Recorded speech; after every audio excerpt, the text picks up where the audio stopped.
Eu sou Mário Persona e essas são as respostas que eu dei aos que me perguntaram sobre a Bíblia. Eu recebi de você o trecho do livro que você me enviou, de um autor chamado Frank Viola, e nesse trecho eu pude perceber que ele comete alguns equívocos clássicos da teologia com um viés de liderança eclesiástica, essa teologia que sempre leva em conta que deve existir um clero para dirigir os cristãos. Por exemplo, ele acredita na existência de apóstolos, ainda em nossos dias. E não podia ser diferente, porque no trecho do livro Quem é Tua Cobertura, o trecho com esse título, ele insiste em colocar os crentes debaixo do comando de um tipo de clero, que ele chama de obreiros apostólicos. É com uma aparência mais moderninha, certamente, mas é clero assim mesmo.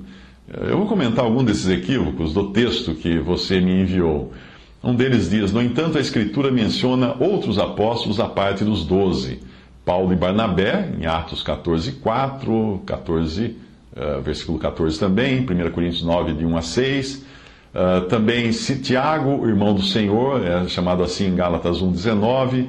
Timóteo e Silas, em 1 Tessalonicenses 1, versículo 1 e 2, versículo 6. São somente alguns dos apóstolos que aparecem nas páginas do Novo Testamento. O ministério apostólico, portanto, continuou depois da morte dos 12 apóstolos originais. Isso quem diz é o autor Frank Viola. Primeiro, é importante entender que dos 5 dons mencionados em Efésios 4:11, apóstolos, profetas, evangelistas, pastores e doutores, ou mestres, os 2 primeiros eram os únicos com autoridade para trazer uma mensagem de primeira mão, isto é, uma revelação de Deus. Foram eles que nos legaram as Escrituras do Novo Testamento. Segundo, é preciso entender que, principalmente no caso dos apóstolos, eles tinham uma autoridade que nenhum cristão tem hoje, como era o caso de entregar a Satanás um cristão desobediente para a destruição da carne, ou seja, a morte do corpo dele, conforme Paulo ordena em 1 Coríntios 5, de 3 a 5. O que, felizmente, não pode ter sido preciso naquele caso, não foi preciso ele fazer isso naquele caso, porque em 2 Coríntios 7 nós lemos um trecho que parece indicar que houve arrependimento da parte daquele malfeitor. Porém, esse não foi o caso em Atos 5, quando Ananias e Safira mentiram ao Espírito Santo e foram mortos imediatamente por sua mentira. Eu pergunto, quem hoje teria a pretensão de afirmar ter recebido uma revelação inédita e direta do Senhor, como Paulo fez várias vezes nas suas cartas? Tirando, obviamente, os pregadores de TV que pedem dinheiro por revelação divina. Deus revela a eles que é para pedir dinheiro. Ninguém mais, nenhuma pessoa honesta ousaria fazer isso. E quem hoje teria autoridade para ordenar que alguém fosse entregue a Satanás para a destruição da carne, para a morte física? Essas eram apenas 2 das prerrogativas de um apóstolo. Esse autor, Frank Viola, está equivocado ao tentar provar a continuidade dos apóstolos usando o caso de Barnabé, em Atos 14 e 1 Coríntios 9. Porque Barnabé tem uma missão especial, designada pelo Espírito Santo, e isso é dito em alto e bom som. Por isso que ele é chamado, nesse sentido, para essa missão. O versículo que ele cita em Gálatas 1:19, que supostamente colocaria Tiago na condição de apóstolo, pode ser melhor entendido se nós não nos esquecermos de que Paulo era ele próprio um apóstolo. A frase onde diz, e não via nenhum outro dos apóstolos, Paulo está se referindo a si mesmo, não via nenhum outro dos apóstolos, senão a Tiago, irmão do Senhor. A frase pode muito bem ter o sentido de que Paulo não tinha visto ninguém além de Tiago. Faz todo sentido pensar que Paulo estivesse dizendo, além de mim, eu não vi nenhum outro apóstolo, mas só vi Tiago, irmão do Senhor, que não era apóstolo. Mais adiante, eu vou explicar por que eu não creio que Tiago, irmão do Senhor, fosse apóstolo. Vamos seguir mais. Ou também, nesse caso, Paulo poderia estar se referindo a Pedro, que é um dos visitados, conforme ele diz no versículo 18. Veja o contexto, Gálatas 1, 18 a 19. Depois, passados 3 anos, fui a Jerusalém para ver a Pedro, que era um apóstolo. Fiquei com ele 15 dias e não via nenhum outro dos apóstolos, senão a Tiago, irmão do Senhor. Percebe? Quanto a 1 Tessalonicenses 2,6, que o autor Frank Viola tenta associar a 1 Tessalonicenses 1,1, para parecer que Paulo está se referindo a Silvano e Timóteo ao dizer nós apóstolos, me parece uma interpretação, no mínimo, forçada. Ou Paulo está falando de apóstolos no sentido genérico daqueles que viram o Senhor e receberam dele este dom, ou está se referindo a uma missão especial, que estendia temporariamente o valor das credenciais, como aconteceu com Barnabé. A condição para ser um apóstolo é muito clara nas páginas das Escrituras. Portanto, a menos que a palavra de Deus contenha contradições, o que é impossível, nós precisamos entender essas passagens dentro dos seus respectivos contextos de missões especiais. O apostolado exigia pelo menos 3 condições. Primeira, ter visto o Senhor pessoalmente. Você encontra em 1 Coríntios 9:1 e 2 Coríntios 12:2. Alguém hoje viu o Senhor pessoalmente? Segunda, ter sido escolhido e enviado diretamente pelo Senhor. Lucas 6:13, João 6:70, Atos 9:15 e Atos 22:21. Aquele que se diz apóstolo que você conhece foi enviado diretamente pelo Senhor? Terceiro, ter sido testemunha da sua ressurreição. Atos 1:22, 1 Coríntios 15:8 e versículo 15 também. Essa pessoa que diz ser apóstolo, que você conhece, ela também testemunhou a ressurreição do Senhor? Deve estar velha, né? Mais de 2000 anos.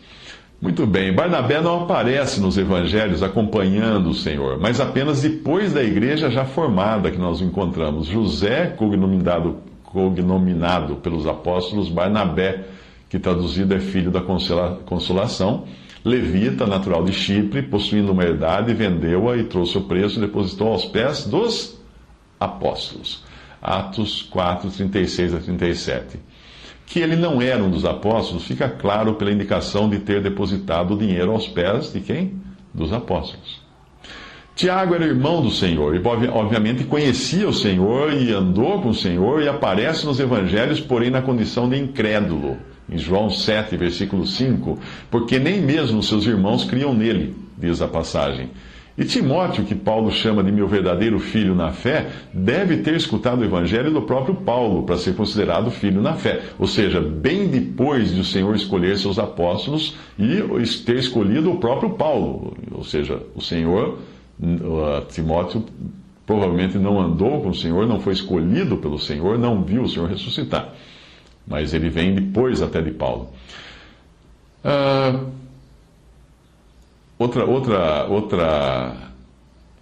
Outra parte do livro que você mencionou para mim, ele diz o seguinte: embora os apóstolos contemporâneos não estejam produzindo escritura, eles estão comissionados divinamente para edificar o corpo de Cristo. E a passagem que ele cita é 1 Coríntios 12, 28 a 29 e Efésios 4, 11. E ele continua, o autor continua: a obra principal de um apóstolo é levantar igrejas. Isso não significa que uma igreja não pode nascer sem a mão de um apóstolo. As igrejas de Antioquia, da Síria, Cesareia, Tiro, Ptolemaida não parecem ter sido fundadas por algum apóstolo, mas todas essas igrejas receberam a ajuda de um obreiro apostólico depois do seu nascimento. De fato, cada igreja que se menciona no Novo Testamento foi plantada ou grandemente ajudada por um obreiro apostólico. Os obreiros apostólicos são irmãos que possuem dons que estão comissionados especialmente por Deus para realizar esse trabalho. Romanos 1:1, 1 Timóteo 2:7 e 2 Timóteo 1:11. Estes são aprovados e enviados à obra pelos crentes que lhes conhecem intimamente. Considere Atos 13, de 1 a 4, e até aí o texto de Frank Viola. Primeiro, ele erra ao confundir a igreja com igrejas ou assembleias locais. Segundo, ele erra ao determinar que a edificação do corpo de Cristo seja função dos apóstolos. Bastam poucos versículos para perceber que todos os dons estão envolvidos na edificação, da qual os próprios cristãos são as pedras individuais. 1 Coríntios 14, 12. Assim também vós, como desejais dons espirituais, procurai abundar neles para a edificação da igreja. Efésios 4, 11 a 12. E ele mesmo, Cristo, deu uns para apóstolos, e outros para profetas, e outros para evangelistas, e outros para pastores e doutores, querendo o aperfeiçoamento dos santos para a obra do ministério, para a edificação do corpo de Cristo. Todos os dons. Depois ele continua dizendo, o autor continua dizendo o seguinte: embora os apóstolos contemporâneos não estejam produzindo escritura, eles estão comissionados, a passagem que eu já citei até, divinamente para edificar o corpo de Cristo. Mais um equívoco aqui do autor Frank Viola. A passagem de 1 Coríntios 12, 28 a 29, que ele cita para comprovar que os apóstolos contemporâneos estão comissionados divinamente para edificar o corpo de Cristo, a passagem que ele cita, 1 Coríntios 12, 28 e 29, não tem nada a ver com o que ele afirma. E tampouco a passagem de Efésios 4:11. As duas passagens simplesmente falam do dom do apostolado, que, como nós já vimos, aplica-se às condições que eu mencionei. Os versículos parecem ter sido introduzidos aqui para dar peso de autoridade da palavra de Deus no texto dele. Mas não basta citar versículos para tentar embasar uma afirmação, se eles não tiverem nada a ver com a afirmação que está sendo feita. Nesse ponto da leitura do texto que você me enviou, eu já começo a pensar que Frank Viola perde completamente o fio da meada, ou não está sendo sincero ao aplicar o mesmo artifício de citar versículos que nada tem a ver com a afirmação que ele faz, também em outras passagens do seu livro, como esta. Veja essa passagem do livro dele. Os obreiros apostólicos são irmãos que possuem dons e que estão comissionados especialmente por Deus para realizar esse trabalho. Aí ele cita Romanos 1:1, 1 Timóteo 2:7 e 2 Timóteo 1:11. E ele continua dizendo: estes são aprovados e enviados à obra pelos crentes que lhes conhecem intimamente. Até aí Frank Viola. Depois de inventar um tipo de apóstolo que teria permanecido até os nossos dias, ou seja, fora das condições bíblicas para ser apóstolo, que era ter andado com o Senhor, ter visto o Senhor, ter ressuscitado, ter visto o Senhor ressuscitar, ter sido escolhido, nomeado pelo Senhor, depois de negligenciar isso, ele passa a aplicar a estes que ele chama de obreiros apostólicos todas as passagens bíblicas que se referem especificamente a um dos 12 apóstolos, além de Paulo. Eu vou deixar que você mesmo confira as 3 passagens que ele citou: Romanos 1, versículo 1, 1 Timóteo 2, versículo 7, 2 Timóteo 1, versículo 11, para você constatar o truque que ele usa. É um truque de mágico você fazer isso. Todas as 3 estão se referindo exclusivamente ao apóstolo Paulo, e qualquer pessoa não hipnotizada por frases de impacto vai conseguir enxergar isso. A frase dele é a seguinte: estes são aprovados e enviados à obra pelos crentes que lhes conhecem intimamente. Daí ele manda considerar Atos 13, de 1 a 4. Esse é outro equívoco. Onde ele viu que Paulo e Barnabé tenham sido enviados e comissionados pelos crentes, nessa passagem de Atos 13, de 1 a 4? O texto bíblico é claro para mostrar que os profetas e doutores, a saber, Simeão, chamado Níger, e Lúcio, Cireneu, e Manaém, que fora criado por Herodes, o tetrarca, nada mais fazem do que estender a destra em comunhão com aqueles que estavam sendo enviados por quem? Pelo Espírito Santo. O versículo 4 deixa isso claro, além do fato de que seria estranho pessoas nessas posições, abaixo de apóstolos, enviarem apóstolos. Eles eram profetas e doutores, esses outros, os dons deles. Eles não eram apóstolos. São dons que vêm depois de apóstolos, na ordem de Efésios 4:11. Que foi o Espírito Santo que enviou e não os crentes, fica claro na passagem. Atos 13:4, leia a passagem assim: estes, enviados pelo Espírito Santo, desceram a Seleucia e dali navegaram para Chipre. Então, quem foi que enviou? Os irmãos? Não, o Espírito Santo. Aparentemente, o autor confunde o enviar, que só pode vir do Senhor, que dá dons aos homens para tanto, com o poder que os apóstolos tinham, porque os apóstolos reuniam um dom com um ofício de autoridade. Eram duas coisas distintas que eles tinham. Eles tinham o poder de solicitar que um irmão fosse aqui ou ali resolver algumas coisas específicas, como Paulo faz com Tíquico, em Efésios 6:21. Quem lê os evangelhos irá se lembrar de que, no sentido de capacitação, os trabalhadores da seara do Senhor não são enviados por homens, mas são enviados pelo próprio Senhor. Isso é muito claro. Lucas 10:2, ele dizia-lhes: grande é em verdade a seara, mas os obreiros são poucos. Rogai, pois, a quem? Aos irmãos? Não. Rogai, pois, ao Senhor da seara que envie obreiros para a sua seara. o Senhor da seara, Cristo. Eu creio que os meus comentários até aqui já bastam para perceber que o próprio fundamento dos argumentos que o autor apresenta no livro caem por terra quando é puxado o tapete da premissa de que hoje ainda existiriam apóstolos. Em Atos 20, ao se despedir dos anciãos em Éfeso, o apóstolo Paulo não os encomenda a supostos futuros apóstolos para cuidarem da obra depois da sua partida, mas ele encomenda os anciãos de Éfeso a Deus e à palavra. E Pedro, quando se despede em 2 Pedro 1, apenas diz que providenciaria para que os discípulos se lembrassem daquelas coisas que disse, e não que haveria outro para substituí-lo. Como tenta acreditar, inclusive, o sistema romano. O sistema romano diz que existem apóstolos, que são sucessores de Pedro. Eu acredito que Frank Viola faria um grande favor à verdade se ele apenas indicasse que o primeiro passo para um crente andar de acordo com a palavra de Deus, em termos de igreja, seria ele apartar-se do mal religioso, do mal eclesiástico, como ensina 2 Timóteo 2, 18 a 22, que saísse do arraial religioso, como ensina Hebreus 13, 13. Se ele realmente entendesse isso, não colocaria no seu site uma propaganda do tipo: se você gostaria de contratar ou convidar Frank para falar em sua conferência ou igreja, clique aqui. Aí o link leva para uma página que mostra que o autor possui 2 produtos. Um mais genérico, com temas sobre a comunhão individual com Cristo, e outro que trata de suas ideias de como congregar. A minha pergunta é: se você fosse pastor de uma denominação, iria contratar alguém que fosse a sua igreja dizer que você deveria procurar outro emprego? Talvez sim, se existisse um acordo de cavalheiros e o palestrante se comprometesse a oferecer a seus fiéis apenas o tema 1, que fala da vida pessoal do cristão. E se você fosse o palestrante realmente comprometido com a sua crença de que a cristandade como um todo se tornou semelhante ao arraial judaico, será que você iria aceitar um convite para entregar uma mensagem mais diluída com água e açúcar dentro de uma denominação religiosa?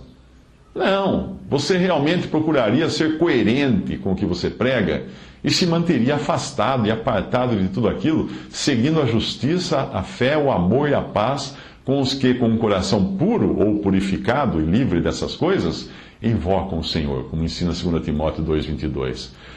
Quando Paulo encontrou irmãos que procuravam diluir a sua fé, associando-se aos judaizantes que existiam entre os cristãos daquela época já, o que Paulo fez? Advertiu-os severamente. Eles deviam permanecer apartados de tudo aquilo e não tentar melhorar o judaísmo ou adaptá-lo ao cristianismo. Eu só posso deduzir pela posição do autor que ele não entendeu a profundidade do mal que é o sistema eclesiástico e a necessidade de apartar-se disso. Inclusive fisicamente, não participando das suas conferências, cultos, igrejas, etc. Se ele mesmo fizesse isso, aí sim daria um ótimo exemplo de coerência. Mas aí seria exclusivismo demais, não é mesmo? E quem disse que o Senhor não quer exclusividade? Não é? Gálatas 2, de 11 a 18. E chegando Pedro a Antioquia, lhe resisti na cara, porque era repreensível, porque antes que alguns tivessem chegado da parte de Tiago, comia com os gentios, mas depois que chegaram, se foi retirando, se apartou deles, temendo os que eram da circuncisão, e os outros judeus também dissimulavam com ele, de maneira que até Barnabé se deixou levar pela sua dissimulação. Mas quando vi que não andavam bem e direitamente, conforme a verdade do Evangelho, disse a Pedro, na presença de todos: se tu, sendo judeu, vives como os gentios, e não como judeu, por que obrigas os gentios a viverem como judeus? Porque se torna edificar aquilo que destruí, constituo-me a mim mesmo transgressor. Eu sei que você admira esse autor, Frank Viola, e existe sim um grande mérito por ele denunciar muitas práticas erradas do cristianismo institucional. Porém, eu não sou o primeiro a detectar no ensino dele que, se com um lado da boca ele fala contra o posto do tradicional pastor, que obviamente não existe na Bíblia, e você encontra na maioria das denominações, com o outro lado da mesma boca, ele prega a instituição de uma nova forma de controle, que é o obreiro apostólico, igualmente inexistente na palavra de Deus. Um controle até mais centralizado, já que não se trata de uma administração local, como ensina a palavra de Deus, e é feita, que na Bíblia é feita por anciãos, não é? Mas um controle externo e itinerante. Segundo ensina Frank Viola no seu livro Reconsiderando o Odre, é um outro livro dele, uma igreja nos moldes corretos teria esta característica, abre aspas, ela gasta a maior parte dos seus recursos com os pobres entre vocês e com obreiros e missões apostólicas. A tradução em português desse texto que você me enviou também, em PDF, não faz jus ao original. No original, a tradução correta seria: a igreja que ele está propondo gasta a maior parte dos seus recursos com os pobres entre vocês e com os obreiros apostólicos. Termina aí. E não com missões apostólicas, como traduziram no português. Deu para perceber que a proposta desse autor não é diferente da de outros grupos que existem por aí, segue uma linha apostólica e ainda pratica uma espécie de supervisão geral entre as diferentes assembleias. Me desculpa desapontar você com meus comentários, mas você perguntou o que eu achava do trecho do livro que enviou. E eu disse o que eu acho. Eu posso ver claramente nele o embrião de um sistema clerical disfarçado, na pessoa desses obreiros apostólicos itinerantes, que podem dar palpite em qualquer assembleia onde passarem. No meu ver, tirar o convencional pastor protestante para colocar no seu lugar um obreiro apostólico é trocar 6 por meia dúzia. Tira-se um clero institucionalizado para substituí-lo por outro, igualmente sem fundamentação bíblica, já que nós não temos mais apóstolos nos dias de hoje. E sugiro que você ore a respeito e leia na sua Bíblia todos esses versículos e compare e veja também se é coerente a pregação com o que a pessoa faz na prática, visitando e ainda tendo relacionamento com as denominações religiosas.